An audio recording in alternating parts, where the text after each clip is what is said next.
How's it going, guys? My name is Hamit, and today we're back with another episode of the How Should It Be Cleared series, a dungeon guide series. And today we have Scholomance, which is a level 55 to 60 dungeon in Classic WoW located in the southeastern part of Western Plaguelands on an island. It'll consist of mostly humanoid and undead enemies. So let's just get straight into it with a bunch of ads and their mechanics. Alright, so first off, you can see here the picture of the zombie, the reanimated corpse. They arise from the dead about 10 seconds after they're originally killed, so you just have to prepare for them to pop back up and attack again. Very simple, straightforward, that's the only mechanic.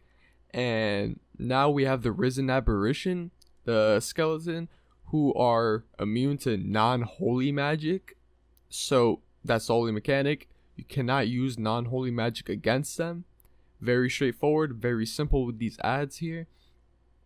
Now we have the plagued Ghoul, the Ghoul. Sorry for you guys who pronounce it differently. He spews out a poison cloud when it dies. That deals about, let's say, 350 nature damage per second. Be sure to clear the area around its corpse after killing it, or else it'll take damage. And yeah, that's basically it with all the ads. Very straightforward, very simple with Scholomance here. So let's get straight into the bosses and how to, the strategies to beat them. Alright, so with the first boss we have Blood Steward Cratos, which is a level 57 elite located in the reliquary. This is her model here, and she has a few curses that could be dispelled by mages and druids, which is the main thing you have to do in the fight against her. There's another thing she does, which is her paralyzing poison, which will stun someone in your group for 8 seconds. Now that you know those two things, all you have to do is just DPS her down. And as you can see on the screen, you can see her location here. That's the number 1, which is circled. That is her location. So yeah, now that we have the first boss out of the way, let's just jump straight into the second boss, Cratos the Herald. He is a humanoid / gargoyle. He's a level 60, and he can only be summoned if a person in your group has Blood of the Innocents, which is an item. You'll know about it. So since he has 2 different forms, what you have to do is you have to tank him and grab aggro and fight him with your back on the wall to prevent being knocked back. So whenever he's in human form, he uses his caster abilities, which means you just need to have someone dispel the curses that he casts out. And then when he transforms into his gargoyle form, where it becomes, more of a tank and spank fight, so all you have to do is just DPS the boss down and let your tank hold aggro. So yeah, very simple with the first 2 bosses. Let's move on. Alright, and with the third boss we have Marduk Blackpool, who is a level 61 elite. You can find her by using the torch located in the room that you'll see in a little bit here when I post a picture of the map. So let's get straight into the strategy to getting her down. She will create several copies of herself that will spread throughout the room. You cannot AoE them down, so you have to target them down individually. Some parties opt to ignore the ads and just focus down Marduk herself. Just remember to have someone dispel her curse of blood, which is something that increases the physical damage taken by an enemy for 10 minutes. So very simple. If you want to DPS down the ads, you can, but if you have enough faith in your group to ignore the ads and survive, you could definitely just DPS her down and just ignore the ads. Yeah, very straightforward. Alright, and with the fourth boss, we have a Rattle Gor, who is level 61 elite, located in the Great Ossuary's basement. Strategy here is to just pull him once your surrounding area is clear. His abilities are more melee focused and he hits like a truck, so beware for the ranged people in your group. They got to keep back as far as possible. The tank's job is to face Rattle Gor away from the group. So using armor reducing abilities such as Sunder Armor or Expose Armor can help your team take him down quicker. That's all you have to do. Very simple. Just out heal him and DPS him down.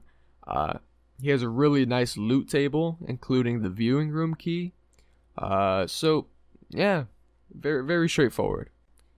And with the 5th boss, we have Marduk Blackpool. He's a level 58 elite located in the viewing room of Scholomance.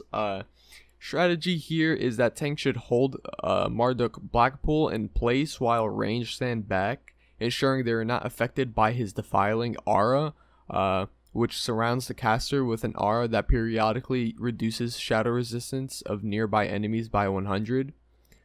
So you just gotta avoid that, and just make sure they're not affected by that. And for the melee, watch out for his shadow shield.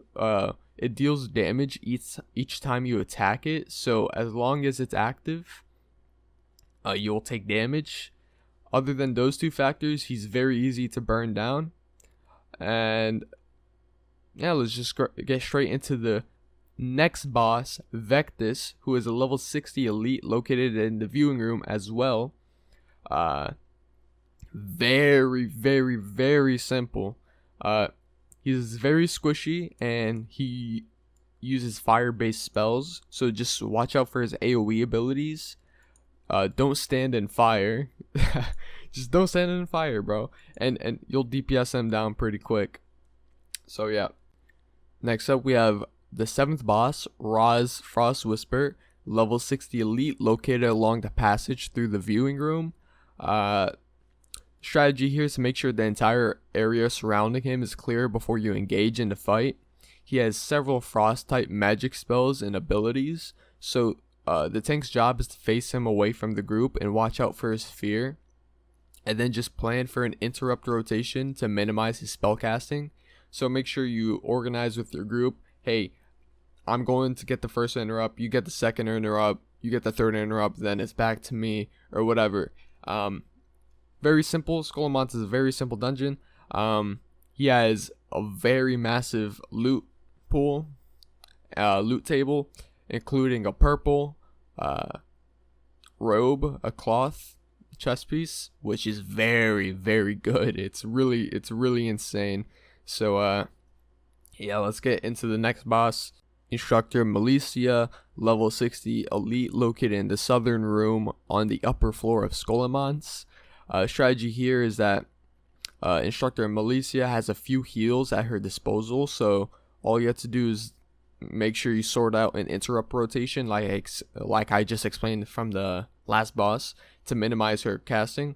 So once you get the interrupt rotation, just make sure you also dispel her Call of the Grave curse and just DPS her down. Very straightforward. Let's get into the next boss, Dr. Thielen Cras, the Butcher, level 60 located in the eastern room on the upper level called the Hall of the Damned. And the strategy here is to have your tank pull him and keep their back to a wall.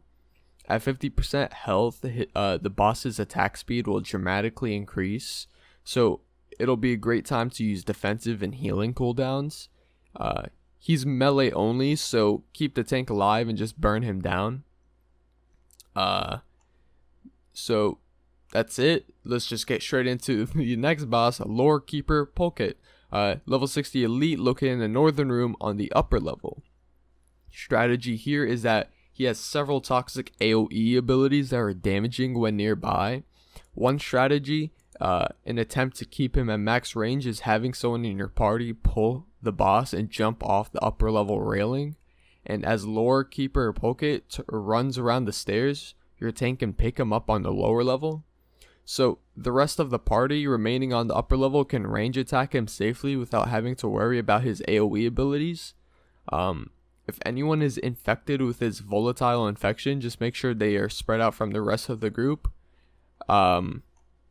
This one is a little bit more of a mouthful, but it's very simple if you just re-listen to what I just said. Tank goes down, separates from the group, and then you just range him down from the top. Very simple. Now we have the Revin, which is a level 60 elite located in the southern room on the lower level in the Bare family vault. The strategy here is that he should be tanked against the wall facing away from the rest of the group, like a couple of the other fights that I mentioned earlier. So it should be very common to do this by now. It's more of a melee centric fight, and he hits pretty hard and pretty fast, so watch out for his AoE abilities and ensure that the tank has generated enough threat before engaging him in combat.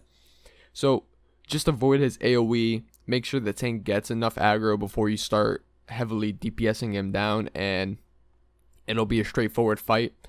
Now let's get straight into the other one. Lord Aleksey Bare, the 13th boss, level 60 elite located in the eastern portion of the lower level, also in the Bare family vault. Strategy here is that, well, before I get into the strategy, he is considered one of the toughest bosses in Scholomance. Just gotta make that clear. There will be 2 skeletal bodyguards accompanying him. So in addition to that, the room he's in has toxic green liquid on the floor that you should not be standing in. Alright?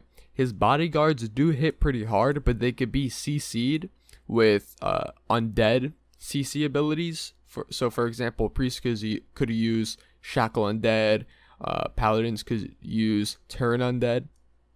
And his AoE aura, Unholy Aura, which causes the caster to automatically inflict 150 shadow damage every 2 seconds to nearby enemies.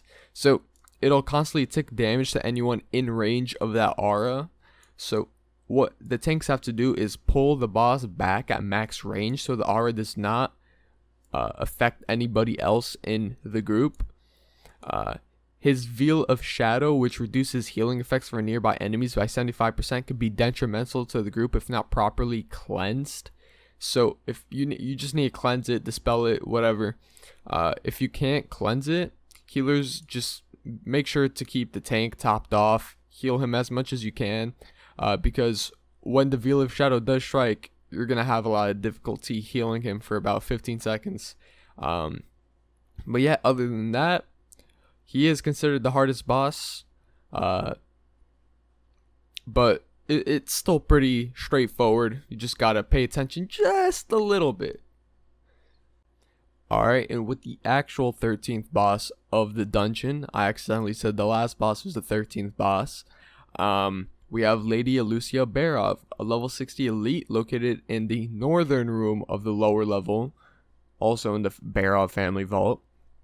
Strategy here is her ability to use Dominate Mind, which is a mind control mechanic. So be sure to stun or CC whoever is afflicted with the Dominate Mind. She can also cast an AoE Silence and an AoE Fear. So be sure her entire area is clear before engaging combat.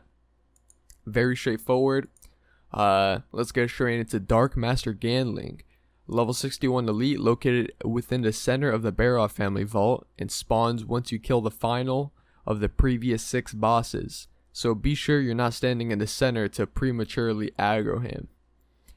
Strategy is many tanks will keep the boss in the center where he spawns, while the ranged will stay atop the stairs to keep a distance. He'll periodically teleport a player to an adjacent room where they'll be locked in until they defeat the enemies inside. So be aware and make plans in the event your tank or healer get teleported. An interrupt order works very nicely when he casts his arcane missiles. So make sure you plan with your group to interrupt and plan with your group what they should do if the tank or healer gets teleported in the other room. Then all you have to do is dispel his improved Shadow Bolt as quickly as possible whenever he casts it.